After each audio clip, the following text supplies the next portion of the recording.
Welcome to the Garden Talk podcast, where we interview growers from all over the world, both beginners and experts, seeking to learn more about what they know about gardening and how they do things in their garden.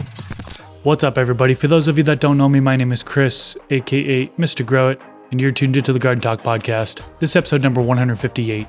In this episode, I interview AmesHigh. He has been gardening for 20 years and grows a variety of plants. He's big into stress testing plants, which is what we get into in today's episode. Everything from the types of precision stress, benefits, how he goes about the different stress techniques, and more. If you want to see short clips of these podcast episodes, search Garden Talk Clips on YouTube. I also have a gardening channel where I show the plants that I grow. Both of those channels will be linked down in the YouTube description section below. One of my goals for this podcast is to bring free information about gardening to the general public. That being said, I'd like to thank the sponsors of today's episode who help make that goal possible. Thanks to AC Infinity for sponsoring this episode. Check out their humidifiers, which can help increase the humidity in your grow space. Their humidifiers have 10 different levels and smart control features such as VPD and humidity programming, so you can get precise humidity control. Click the link in the description section below so you can learn more about their humidifiers, and the discount code MrGrowIt15 works on both Amazon and their website, acinfinity.com. Stash Blend. Stash Blend is a 2-1-5 plant additive that can be used with synthetic bottled nutrients or in living soil systems. Simply mix half teaspoon of Stash Blend into a gallon of water, then water your plants with it. Ingredients include corn steep liquor, seaweed extract, humic acid, beneficial bacteria, silica, and mycorrhizal fungi. Check it out at stashblend.com, link in the description section below, and use the discount code THESTASH. Mars Hydro. Check out their AdLight Blue supplemental lights. Coming soon, there are 2 models for blue, each coming with 2 LED bars, AdLight Blue 30 and AdLight Blue 55. These lights target 440 nanometers. The Blue 30 has a coverage area of 3 feet by 2 feet, while the Blue 55 has a coverage area of 4 feet by 2 feet. Also, the Christmas sale is going on right now through January 5th. Go to their website at mars-hydro.com to see all of their deals. I'll link it in the description section below. And you can use discount code MrGrowIt to save even more. And we are back, and I'm joined with AmesHigh Cannabis. How you doing today? Pretty good, bro. Thanks for having me. Yeah, thanks for coming on to the podcast. We actually met in person at MJ BizCon 2024. Man, what an event. It was really, really cool to meet you. And yeah, it was a good vibe, dude. Thanks, man. Yeah, it was super crazy to see all you guys. Huge honor. Huge honor. So we talked about having you come on the podcast, and I asked you, what do you want to talk about? And things that you kind of specialize in. You said a bunch of different things, but you really like to focus on hunting and also precision stress. That really perked up my ears a little bit because precision stress, I don't think it's talked about enough. Things that you can do to stress out the plant that actually results in better things happening to the plant, whether it be stressing to cause more trichomes, making it more hardier plant, more vigorous, more resistance, right, to pest pathogens, things like that. So we're going to get into all of that in this episode, kind of what you do to stress out your plants and kind of what you're looking for in the plants. But first, can we do an introduction? Tell us a little bit about yourself and how you got into gardening. I'm AmesHigh Cannabis. I've been gardening for almost 20 years now. It's been a huge passion. Started off as a hobby and then saw the science behind everything, and it really just became like a big drive and like a dream. Honestly, never thought I'd as far as I have been. It's kind of crazy. But let's talk about some plants, man. Let's talk about this. How I grow. Yeah. Absolutely. Yeah, man. Tell us, what is your grow style, overall grow style? Are you indoor, outdoor? Are you soil, cocoa, hydro? What's your style? So I really started outdoors. Did not do too good with that. There's a lot of mold, a lot of issues. Just did not like fighting Mother Nature. So kind of moved indoors. Really use a lot of cocoa. Use Pro Mix. What was the other brand? Honestly, no, it's mainly Pro Mix. Yeah, Pro Mix for the win. Use the straight cocoa, and then I'll add in my own perlite and a couple other things to make it nice and airy. That is like when I preferably grow. But like when it comes to like the science side of things, I grow in all kinds of different medium because especially like when I'm chasing certain stress factors, it's easier to hone in on like maybe like a pure cocoa. Like when I'm doing droughts, I use a lot of pure cocoa. Do you use mostly organic inputs, or are you doing synthetic, or are you synganic? So I jump around a lot with that one too. Sorry. I'm all over the place. I got mad ADHD, got to keep moving, got to do a lot of things. So my main go-to is really like a synganic approach. I really have been dabbling in more organics as of recently. I kind of shied away from it in the beginning because I wasn't really too keen on the whole like time release. You gotta like get this mix in right, so everything breaks down at a certain time, and I wasn't too fond of that. And it really like you can't play with it, you know what I mean? And so like if you're trying to like do a lot of salts and like chase like something that is really like resistant against your salts, you can't do that in organics, So yeah. I hope that answers your question. Yeah, kind of getting the best of both worlds there, using both organic and synthetic inputs. Mm-hmm. Nice. So getting into stress, what are the benefits to doing these precision stress techniques? The overall idea is you want to find the most resilient plant. The most resilient plant to all of these types of traits. All of these types of stresses. So you can find more leniency in the garden, right? So you don't have to be as worried about your plant getting some type of we'll just use a like tobacco mosaic or something, more resilience to something like that. You don't have to worry about it spreading as much. But it doesn't mean that you shouldn't still practice like cleanliness in the garden. Always practice that. Never use the same scissors on two different plants. Just because it is resilient doesn't mean you should just give up. But the whole idea is for it to go into bigger commercial facilities and then find more benefits and less problems, right? Because like if you do your wind training will get a bigger structure, right? You can get more yield from it, depending on if you can find that more resilient plant that can handle that.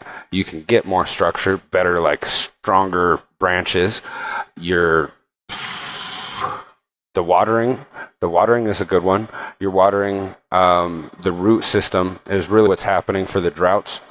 Your root system is creating a bunch of, we'll say, pockets inside of the roots, right, that are really holding that water. So when there is no water, they can re-drink that up. It's a biochemical pathways or something like that. I can never remember the actual term. Sorry. But there's a bunch of benefits to these. It's not just because I like causing my plants a bunch of stress, The idea is when you breed with them, right, after you induce these stresses and you keep breeding through the line, right, and you keep going on and you find these traits and you hunt out the most resilient ones, you can turn around, breed that into, like, say, a plant that you like, and you can try to pull that trait from that plant into a plant that you want, right? There's a little bit more breeding into it than is what I'm saying, but that's the whole idea in like a general term. Got it. And I know some folks will do precision stress techniques in order to get more secondary metabolites to be formed. A lot of these stress factors actually lead to more trichome production. And, we're growing these medicinal plants. That's what a lot of people are really aiming for, is the trichome production, right? So I got to mention that one. Yeah. So there are a couple different stress factors, biotic and abiotic. Can you break down the differences? So biotic will mainly be your outside sources, really like your natural stuff. Like your plant will have like fungi, it'll have viruses, it'll have bugs, all of that kind of issues. That's more of your biotic. Your abiotic will be your heat from your light, your droughts, your salts. There's a couple other ones. Sorry. Pruning, transplanting goes in there. Wind stress is all in there. Mechanical stresses was called. I think you said salinity as well, the salt stress, flooding, drought, light. Yeah, all that good stuff. Mm-hmm. Let's go into detail on both of them. Maybe we'll start off with abiotic, which is, I think, more commonly used as stress. Temperature, maybe start there. Do you stress the plants at all using temperature? If so, how do you stress it? And what do you look for in the plant? Heat is one that I definitely do use because a lot of people will have that issue. You'll see a lot of tip burns and a lot of grows. Like really doesn't matter where you go. You can see at home grows, you can see them at commercial grows. You're going to see tip burns all the time. So I've been chasing heat as one of them. Yeah. Crank up the light mainly. I just crank up the light to everything she got. I'll add the wind, try to keep try to keep it in there relatively nice, but to where it's still nice and hot, right? And is what I do is I'll start breeding. I'll throw a couple plants in there, right? Let them do their thing. Breed them out. Let a first cycle come through. I already know all the first cycle's going to be. Breed them again.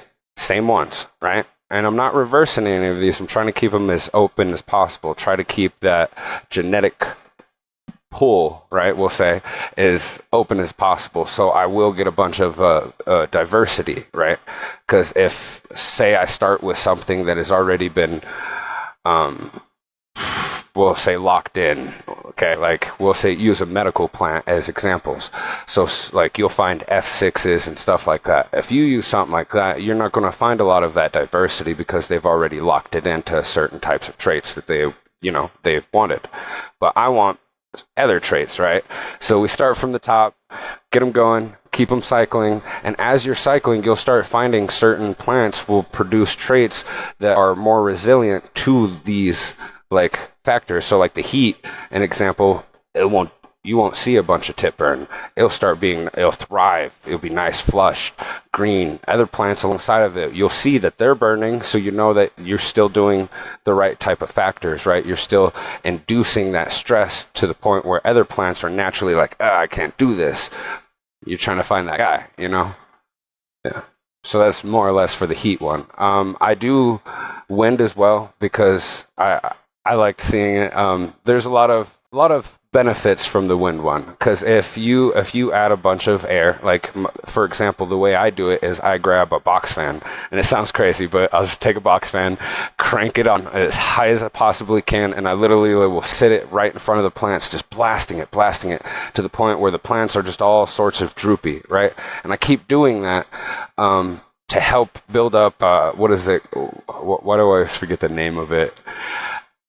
The cellular wall, right? Because essentially it's like breaking your arm, right? If you break a bone, right, or fracture it, to be precise, sorry. If you fracture a bone, it'll heal over time and it'll heal stronger, right? A lot of these branches and stuff with most common plants that we all love, right?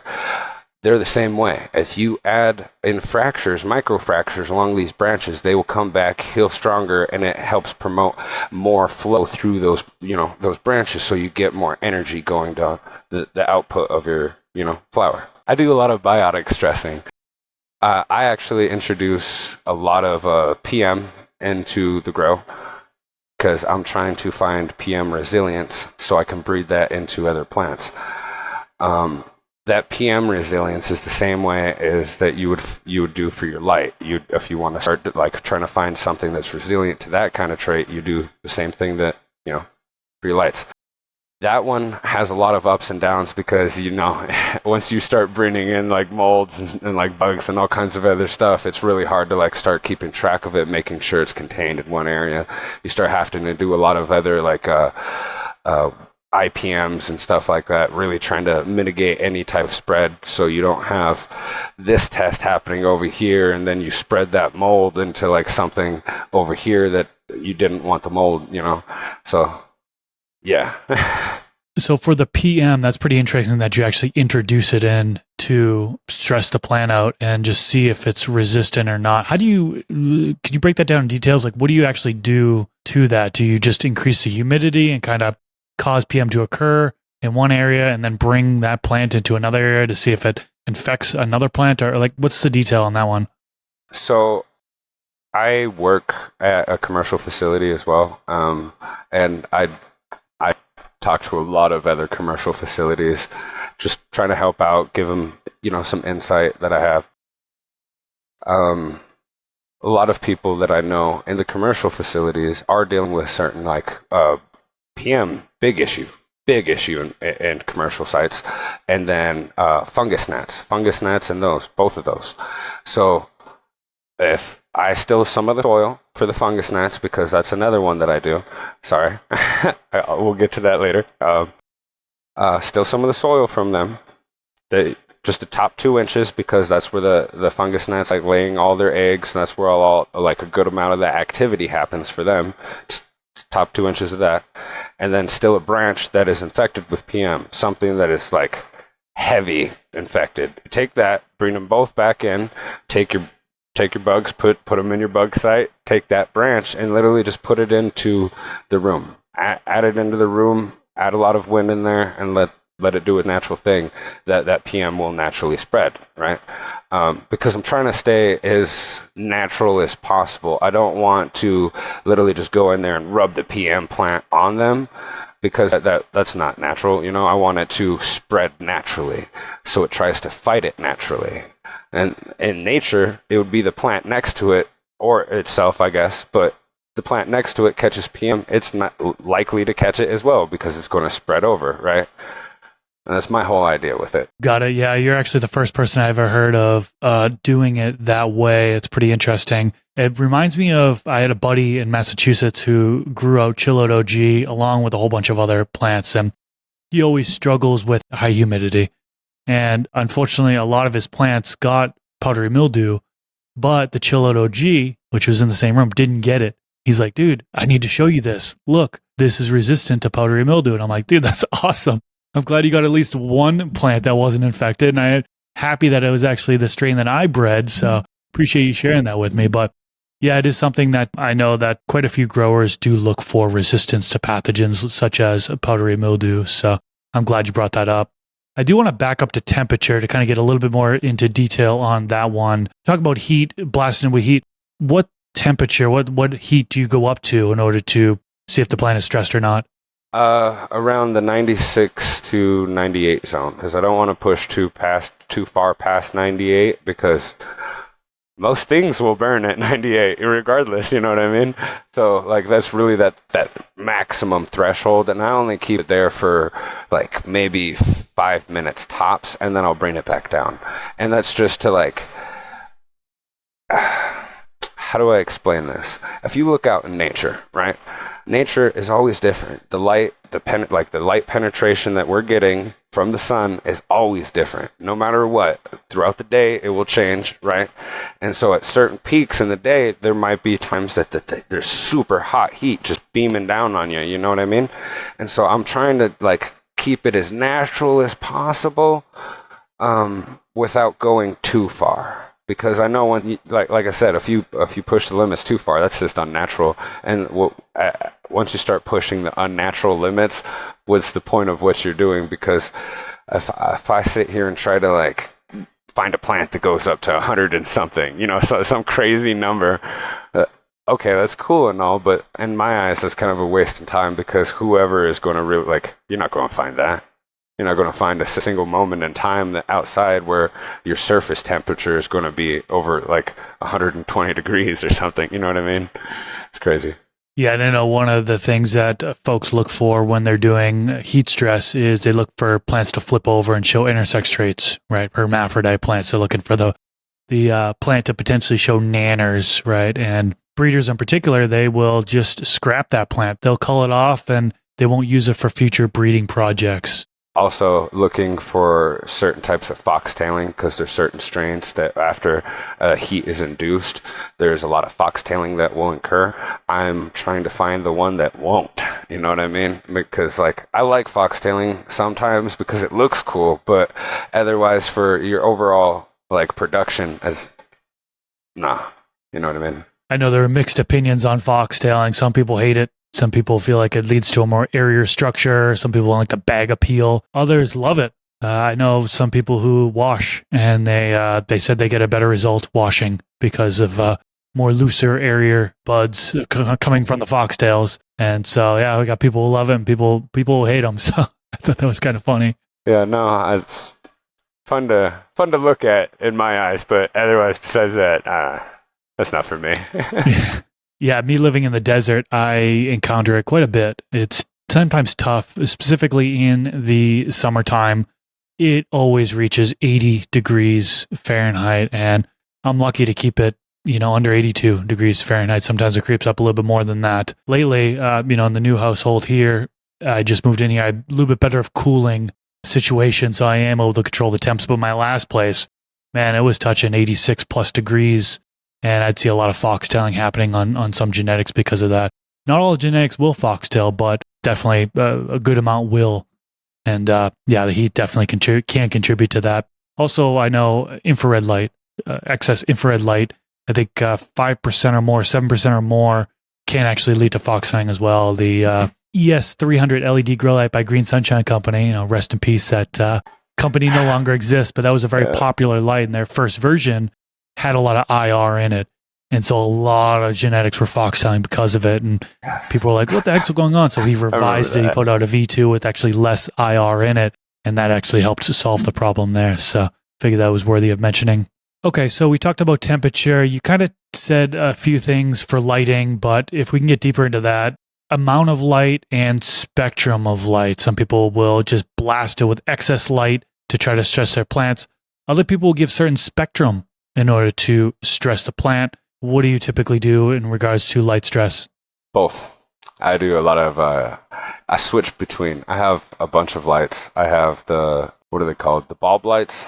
HPS and MH? HPS. Sorry. There's too many abbreviations, man. The HPS. I have 1,000 watt of that. I run that in a 4x4.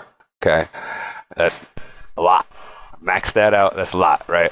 Whole lot of heat coming off that thing. So I'm constantly running an AC by it to try to keep them temperatures. I 100% understand what you mean. I live in a high desert, so in the summertime, I feel you on that. Like when I don't want it too high, it starts reaching up in them higher levels. So I'm like, okay, I guess we're doing a higher test today,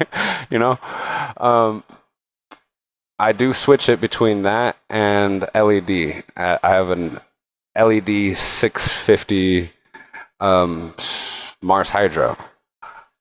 Crank that, and I swap them in between. The Mars Hydro I bring closer to the plant because I don't know. I heard it back in the day that it's a good thing to do. Like you could run them closer, and like some, I don't know. I just stick to what I know. Yeah. But I keep switching them between that because of that same sentence that I was saying earlier. Like, go outside, you never get the same type of light penetration, I'll say, So switching between LED and HID, so you got the different spectrums there. Now, do you have a par meter? Are you measuring the amount of light that is being emitted onto the plant, and then are you increasing that to see if it stresses the plant or not? I had a par meter, broke it. So I started using the app on the what is it, the Photon app, I think, with with the piece of paper and everything. I don't trust that, so I'm currently trying to get a new one. But yeah, I usually do test it. What is it? Or is it a Brix meter? I think it's a Brix meter. Brix refractometer. Yeah, I think that's what I had. I can't. Sorry, I'm bad with names. Yeah, but I do. I have a big sheet. I should have brought that. I'm sorry. Dang. It's always all good. Messing up on something. I usually every show, it doesn't matter what I'm doing. At least one thing I forget. I like to bring. I was going to bring the sheet so I can tell you literally, like, I have a chart that I write down everything. So, like, this month I'm running this, and these were the results, always taking notes, because if I don't take notes, then how am I going to know, And it's been about a month. I recently switched to stop taking notes and actually recording, so I can see the entire plant, and I can, like, literally have the evidence of what's happening, go through, time date it, and then that's technically my notes now. It can be so helpful to take videos and pictures and have those as your notes or documentation, right? So I have been filming my plants for 9 years now, and I can look back on my hard drive and see the plants that I grew back in 2015. And it's interesting to see the different growth. And like, remind myself of what that plant looked like, how it grew, so on and so forth. One mistake I made is actually organizing that footage instead of doing like 2015 vlog 1, vlog 2, vlog 3 and just dumping footage in there of all different plants. I had to go back and organize into different folders by strain, really, or cultivar. And so that way I can look and see, okay, when I grew out the Gelato 41 backcross, let me look into that folder and I can see everything about that versus trying to dig back at a certain year, at a certain vlog number. So I learned my lesson on that one. But I totally get what you mean by filming or taking pictures of it, how that can be helpful. I just kept losing all my notes. I had used to have what are those the books that don't have the wire going around it, and they're usually like black and white. Yeah, those like perfect binding ones. I think they're perfect binding. They aren't the ring binder. Yeah, you know which ones I'm talking about. Yeah. Had a stack like this of all my notes that I've been taking. I lost half that stack in multiple moves, and so dang, I got to start recording stuff because I just put it on a cloud and then I always have access to it. You know what I mean? There you go. Yep, that would work great. Okay, let's get into drought stress next. So do you do any type of drought stress? If so, how do you do it and what do you look for in the plant? So with my drought stressing, I do pure cocoa, right? And then I will water it one day, let it run, stop about the third day. The third day is when it's really going to need your water. You're going to start seeing that droop down. If you gave it that full saturation on that third day, on what is it? I'm running in 3 gallons, right? On that third day, you should start seeing your plant drooping down a little bit. That's when you know that's about how long you can go. So I will stretch it farther and farther and then start seeing what plants are reacting the most. And at that time, that's the ones that I'll start breeding with, the ones that are more resilient to that. I'll take that plant because I want that, and I'll breed it, and I'll try to find that trait in that plant again the next cycle, and you just keep doing that. The idea is just to find something that I could potentially water it this one day and then go with maybe like a 4 to 5 day stretch without watering and it still be just barely at that droopy point. That's like the real pinnacle of what I'm looking for. Because with that, then it gives people the time period of, say you have to go to work and you can't really go into your garden. It's okay, tomorrow, just catch back up onto it. You know what I mean? And so it gives your plant a little bit more time and more leniency for neglect. You know what I mean? Because the whole reason, honestly, like I got into growing was I watched my mom when I was a little kid. She used to love gardening. She just used to be mad all the time because she did not have a green thumb. And bless her soul, she tried so much, but she would forget to water it. And that was the main issue for her. You know what I mean? And so I always wanted to find a plant that was like super resilient to it, like cactus. You know, a cactus. What is it? There's a couple of them, but like cactus is the most notorious. Those live out in the desert, go forever without water. You know what I mean? Still do perfectly fine. Have juices running in them. Like, come on, it'd be ideal. Pretty straightforward there. Now, on the flip side, flooding is a type of sort of really overwatering. A lot of people call it instead. Adding so much water in there that the medium's oversaturated. Yeah. Do you do any of that stress? If so, how do you do it? And what do you look for in the plant? Actually, I do that one with my bug stress, with the fungus gnats. Because when you get all that excess moisture in your medium, that's really what those little sorry, I almost swore. It's what those little bugs like. I do not like those things. They're pain to keep contained. They always spread. But I actually do that, and it really just goes back in that same basis. Like, you can find that there's more plants that when you are watering them more excessively, you'll start getting a bunch of like toxicities and stuff depending on what your feed is and stuff like that. You'll start running into all kinds of issues, like the plant will start turning all kinds of colors, right? That actually leads me into like the cold, because I do cold as well. The cold temps, I try to water with colder water sometimes as well to see, which one's going to react the most. I'm trying to avoid purpling in our medical plants. I know it does it in the tomatoes sometimes, does the purpling. There's a couple other plants that it does it as well. But yeah. Let's move on to salt stress.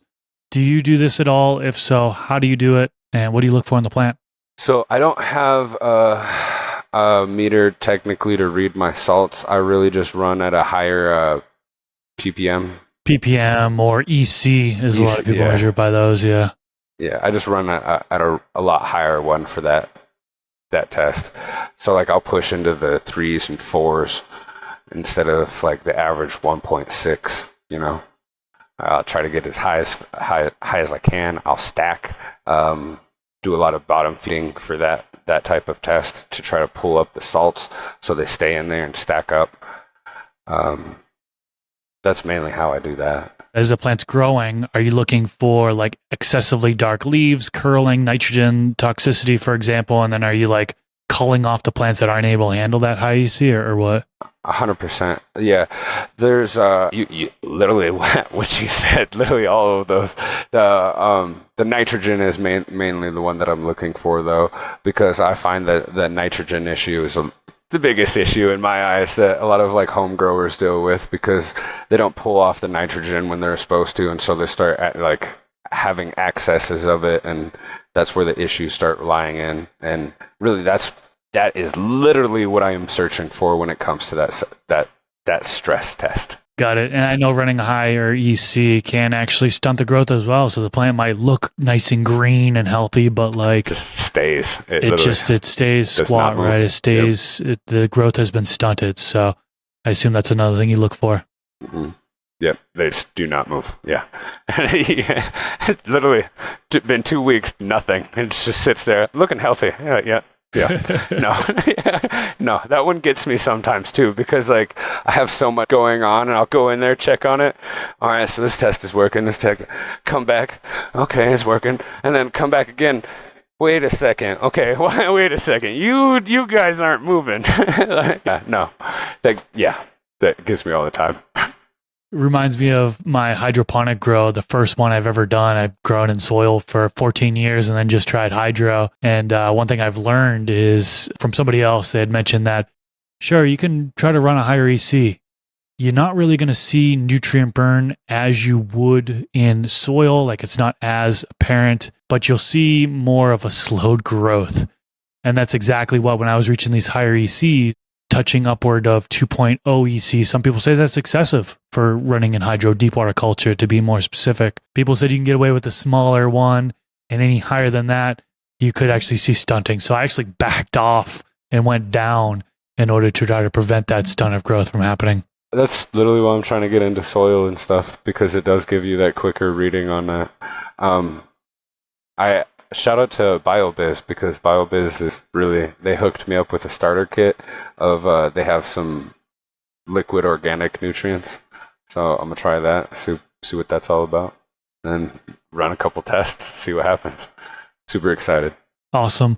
Let's move on to mechanical stress. So things that fall under this would be like pruning, for example, training, transplanting. Do you do any of those things?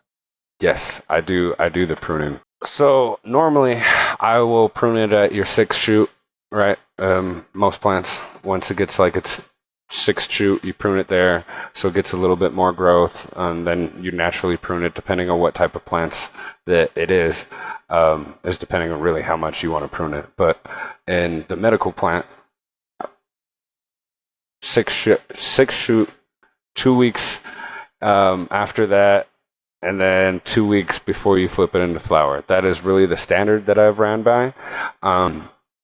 But when it comes to the test, I will prune that. I'll prune it every week just to see. And really what I'm looking for is it to herm out when I push it into flower, because that's like a common one. Lack of development. Like you'll get a lot of like tops and stuff, but like they'll just be little guys. And that's something that again, if I see those two things, I'll kill them off. I'm really looking for something I can prune as often as there's a bush that's like a bonsai. I can't remember what it's called. awesome little bush. You have to prune that thing all the time though, because it grows crazy. And I'm looking for something like that, because if we can get that type of vigor, right, in the plant and still be able to prune it, top it, get it like just constantly chopping at it, right?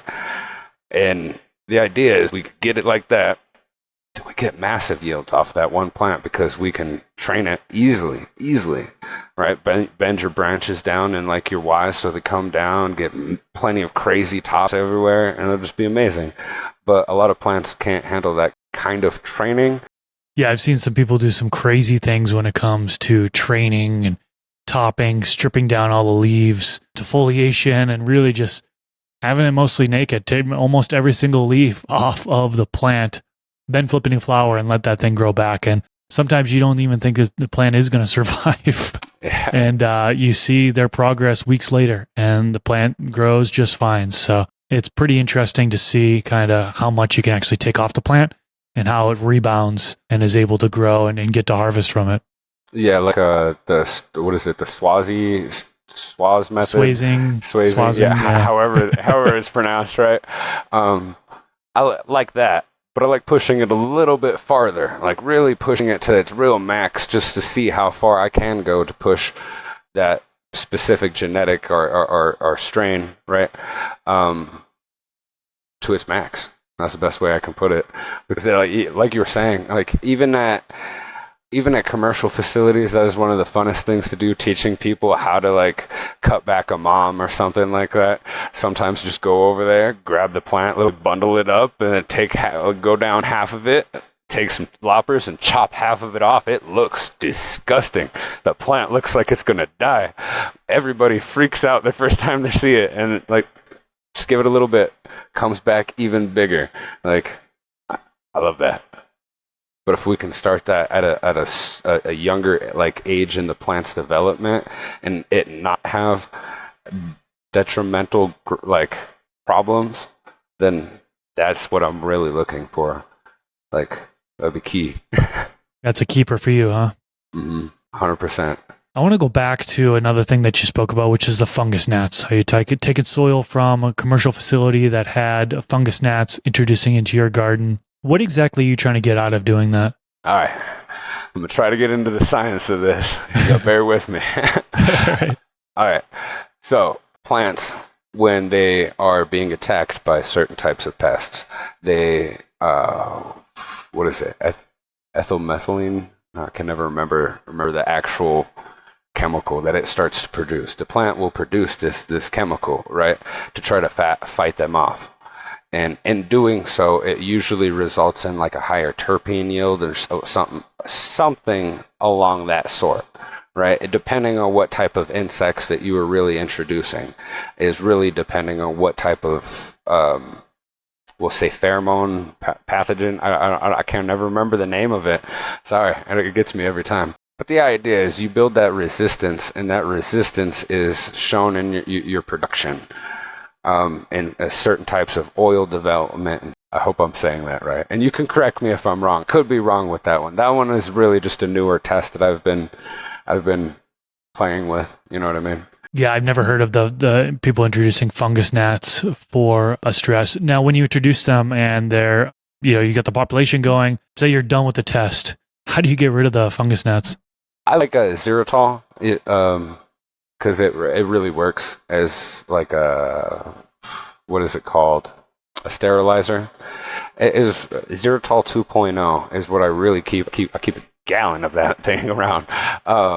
It's essentially like a peroxide, just a high concentrated version of peroxide, and keep that down. Throw everything away. You spray everything down, clean everything, bleach everything. The buckets.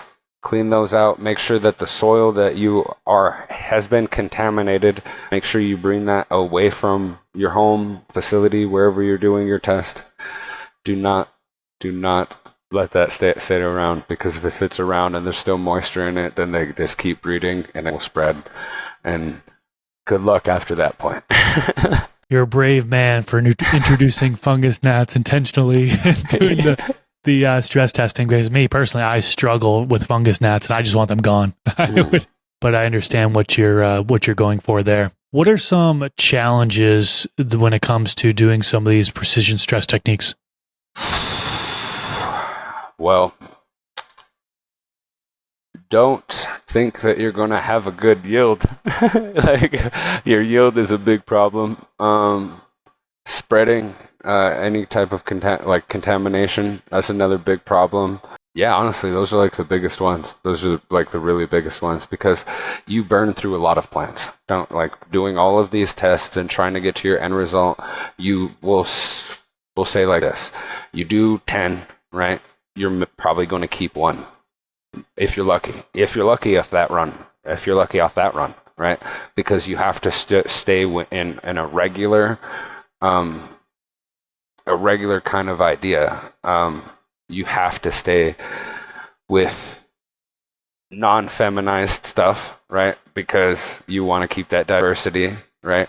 So you're going to start 10 plants, maybe one survives. So that's all 10 plants that you ran throughout this entire test that you probably might have thought that maybe one is going to survive, you might be able to smoke. So, no. More often than not, you're killing plants. Are you starting from seed and only doing seeds, or are you doing clones as well? Seeds and clones. A lot of seeds and clones. Specifically, like, you start off from your seed to keep that diversity, and then depending on what type of tests you want to run, you would cut the clone from that, and then cut your clone from your male as well, so you can keep them those specific genetic, pools, we'll say. Genetic pools together, and then once you got your clones, you take your clones and put them in different tests. Got it. So I imagine you are letting the plant grow up from seed, cutting the clones, having the clones off to the side, pushing some to testing, right? Precision stress testing, keeping the ones that you've cloned, you have them kind of separate. You're not stressing some and you're stressing the others, or what? Yep. If I start one strain, I 100% already know from the beginning I'm going to test this strain. I know for a fact that we're going to run this for any type of medical use or anything. This is just for testing. Then I will grow that out to about yay tall. Like, literally, as soon as I got like 4 branches on that plant, I will cut off 3 of them, and then I'll leave that 1 branch. Those 3 other branches, set one to the side, the other 2 right into testing. That main plant right into testing. That 1 I'll save as the control, because I use the pruning method for that first one, the mom. That is the prune. That is the one that I will consistently go back and sit here and chop away at. One of the plants I'll push into the PM room. The other plant I'll push into the bug room, and then I have the control room. Understood. That makes sense. So the next question I want to ask as we get towards the end here, what are the top 3 genetics that you've grown? As in, like, for the resistant traits, or just top 3 that I personally enjoy? Top 3, in your opinion, what you enjoy, kind of maybe name off the strain, and then kind of what you like about it. Afghani, because that is that's a really good drought. I've grown that a couple times, like the original Afghani, not like any of the crossed Afghanis, like the original landrace, right? I found that one fights a lot of droughts, and I think that goes back to how it was initially like bred out and found. Like, they used to grow it in big fields, and then they would they dig canals right along the sides of each row, and then they just flood it. And that's how they did it. And that ground would dry out often, and then they just come back, flood it again. It built so many resistances. Like, I think this is really why we know it is what it is today, because like it works for a lot of things. Another one, what is it? Blue Dreams. Honestly, I like Blue Dreams. Not because it's resilient to anything. It is a pain for a lot of people to grow. Like, it is not a beginner strain, in my eyes personally. I just like the way it tastes. It's a good one. It's really good. And then for a third one, Alaskan Thunderfuck. The legendary, how it's, everybody's like, no, it's not real. It's not Alaskan. I'm looking for it. I had it one time and gold. Got me set. Classic. Yeah. Yeah, I'm a big lamb race guy. Nice, yeah. The reason why I asked that question is because we have a lot of people that are tuning into this that are shopping for genetics, and they like to hear what other people are growing and their experiences kind of growing that, or what they like about those particular genetics. So I appreciate you revealing that to us. Now, I'm sure we could go on and on, but we're going to wrap things up here. Can you tell listeners how they can find you and what you have upcoming in the future? You can find me on YouTube, Instagram, really honestly any platform. I'm everywhere. I try to stay in touch with the community as much as possible. I got a bunch of events that I'm about to be starting up, grow-alongs, competitions, all kinds of stuff like that. So make sure to follow. It's gonna be crazy. Again, thank you for having me. Awesome. I'll definitely have a link to your YouTube channel down in the YouTube description section below so people can easily get to it.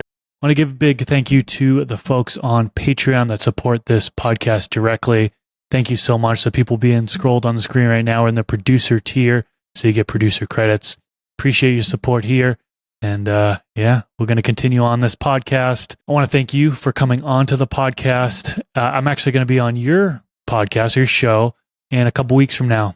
So on the, what do we have? The 31st, New Year's Eve? New Year's Eve, man. We're going to start off the new year. New Year's Eve, I'll be on your show. So keep an eye out for that. Appreciate you so much for coming on to the podcast today, and hope you enjoy the rest of your day. You too, brother. Thank you again for having me. It's been a huge honor. No problem, man. Peace out, everyone. Catch you in the next episode.